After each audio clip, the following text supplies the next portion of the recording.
안녕하세요 여러분, 성훈입니다. 오늘은 배 타는 동안 돈 관리하는 방법에 대해서 이야기를 해볼까 합니다. 돈 관리하는 방법에 대해서는 정말 많은 길들이 있겠지만 오늘은 어디까지나 제가 겪고 그리고 제 주변에서 하는 그러한 점들을 가지고 여러분들께 이야기를 해보도록 하겠습니다. 우선 모든 것에 들어가기 전에 제일 첫 번째, 무턱대고 부모님께 맡기지 마라 입니다.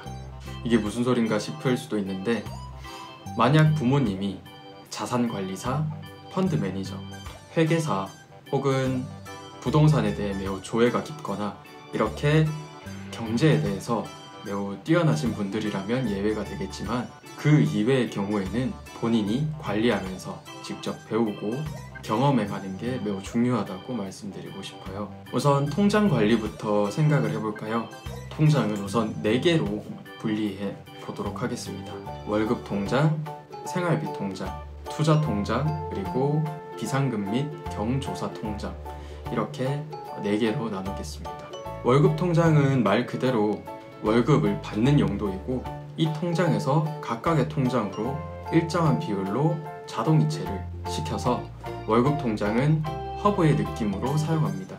생활비 통장은 내가 한 달에 필요한 생활비를 계산하여 여기서 10%에서 15% 정도 여유있게 이체를 합니다. 그리고 아까 말한 경조사 통장은 내 월급의 10%를 이체시켜 놓습니다. 이 경조사 통장에서는 앞으로 여러분들이 가게 될 결혼식, 장례식 혹은 가족, 친구들의 생일에 들어가는 비용을 여기서 사용하시면 되겠습니다. 그리고 남는 돈들은 비상금으로서도 사용 가능하고요.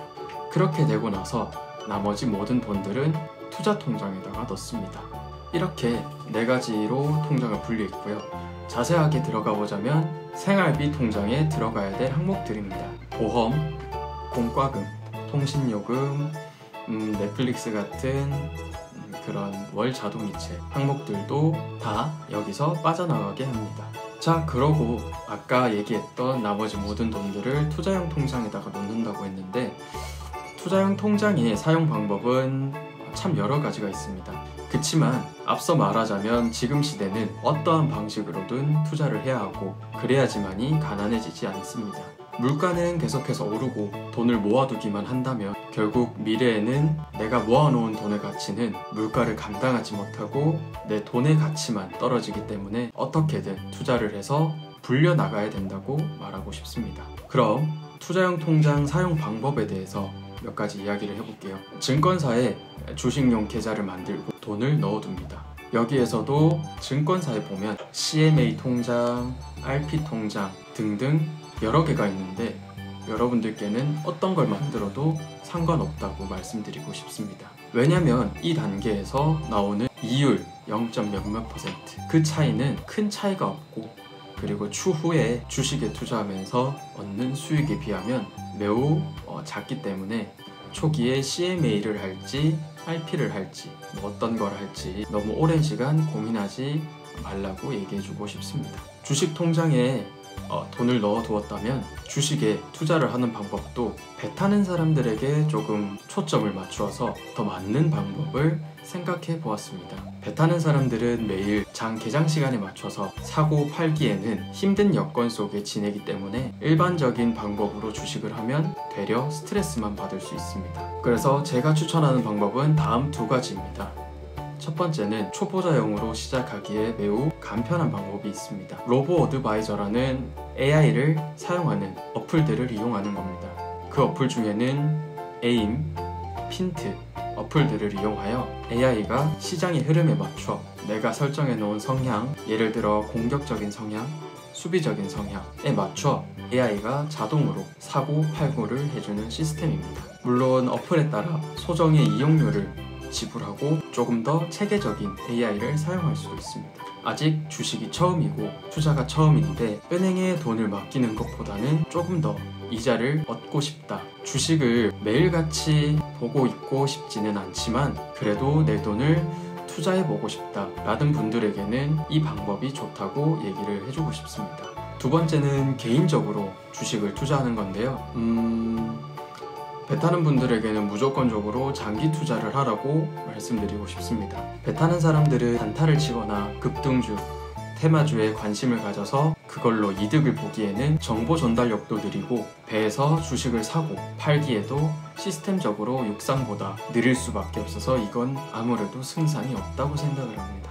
그래서 장기 투자를 하라고 말씀드리고 싶은데 어떠한 주식을 사야 될지 모르겠다고 생각하시는 분들도 많을 텐데 남들 다 사는 우량주를 사는 것도 하나의 방법이지만 그건 매우 단순하고 리스크도 있다고 생각을 합니다. 그것보다는 내가 어떠한 한 분야, 섹터에 관심을 가져서 그 섹터 안에서 우량주 그리고 관심 있는 그런 회사를 찾아서 선택하여 사는 게 맞다라고 생각을 합니다. 제가 관심 있게 봤던 섹터들은 전기차 그리고 인터넷 플랫폼에 대해 관심이 많아서 그 섹터를 선택을 했었고요. 각자 자신이 관심이 있는 섹터를 공부해 보시고 주식을 시작하는 걸 추천합니다.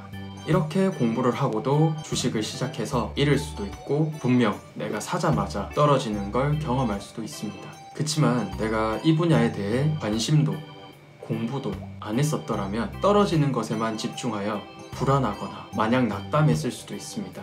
그렇지만 분명 그렇게 남들보다 더 많은 관심을 가지고 공부를 했었다면 그 분야에 어느 정도 미래나 가능성을 보고 투자한 것이기 때문에 하루 떨어지고 올라가는 것에 연연치 않고 조금은 차분하게 기다릴 수 있는 힘이 생길 거라고 생각합니다. 제가 말했던 장기 투자라는 것은 단 몇 개월 만에 오르는 기업을 찾아서 투자하는 게 아니라 다가오는 3년에서 5년 이내에 이 분야는 무조건 주목을 받겠구나. 그리고 이 분야에서도 이 기업은 독보적이고 우량주인데 하는 주식을 모으는 게 장기 투자입니다.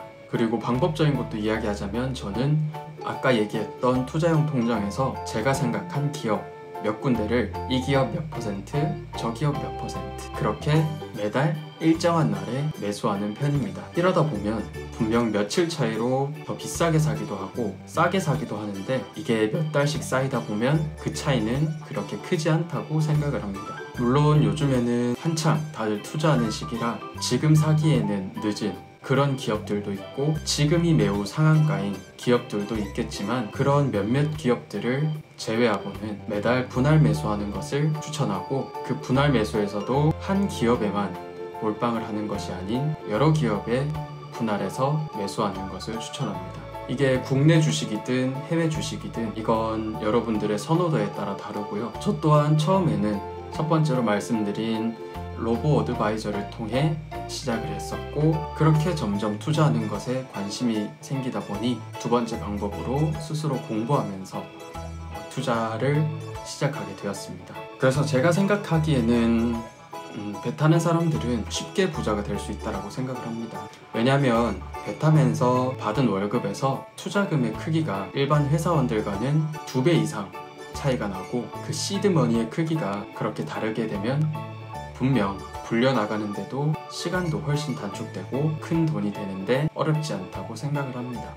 배 타는 사람들은 흔히 배 타면서 힘들게 지냈고 쓸 수 없는 환경에서 지냈기 때문에 내가 이렇게 힘들게 번 돈을 나를 위해서 써야지 라는 욕망적 소비 때문에 쉽게 돈을 모으지 못하기도 하는데 그런 걸 미연에 방지하기 위해서라도 내 월급을 일정하게 분배하여 통장을 쪼개고 그렇게 하여 매달 일정하게 투자를 한다면 지금 이런 정보를 알게 된 사회초년생 20대 초중반의 회계사분들은 육상 사람들보다 빨리 경제적 여유를 가질 수 있다고 생각합니다. 자, 물론 오늘의 이야기는 제가 이렇게 해서 완전히 성공했고 이 방법대로만 하면 여러분 다 부자 됩니다 라는 의미가 아닙니다. 하지만 아무것도 하지 않는 것보다는 나은 것이라는 걸 알고 저는 이렇게 시작을 했고 지금 이 길을 가는 중인데 어느 정도의 성과도 보았고 그치만 이러한 걸 내가 조금 더 일찍 알았다면 지금의 나는 조금 더 많은 돈을 가지고 있지 않았을까 하는 아쉬움이 들어서 이렇게 말하게 되었습니다. 이런 걸 알려준다고 제가 거지가 되거나 제 수익률이 떨어지거나 하는 것은 아니기 때문에 저와 같은 또래 그리고 제 밑에 친구들이 모두 현명하게 자산 관리를 해서 경제적으로 행복했으면 하는 바람에서 이렇게 영상을 만들게 되었습니다. 물론 이 방법 말고도 여러 가지 방법이 있겠지만 그 부분들은 아직 제가 경험해보지 못한 부분들이기 때문에 시중에 떠도는 얘기들로 여러분들에게 얘기를 하면 아무래도 신빙성도 없고 도움이 안 될 수도 있기 때문에 제가 경험한 부분들에 대해서만 이야기를 해드렸고요. 조금 더 좋은 소식 그리고 조금 더 괜찮은 방법들이 생각이 나면은 다시 여러분들께 알려드리러 찾아오겠습니다. 제 이야기가 여러분들께 도움이 되었으면 하는 바람에서 오늘도 영상을 마치도록 하겠습니다. 시청해주셔서 감사하고요. 좋아요, 구독, 그리고 알람 설정까지 부탁드릴게요. 여러분 다음에 또 찾아뵙겠습니다. 감사합니다.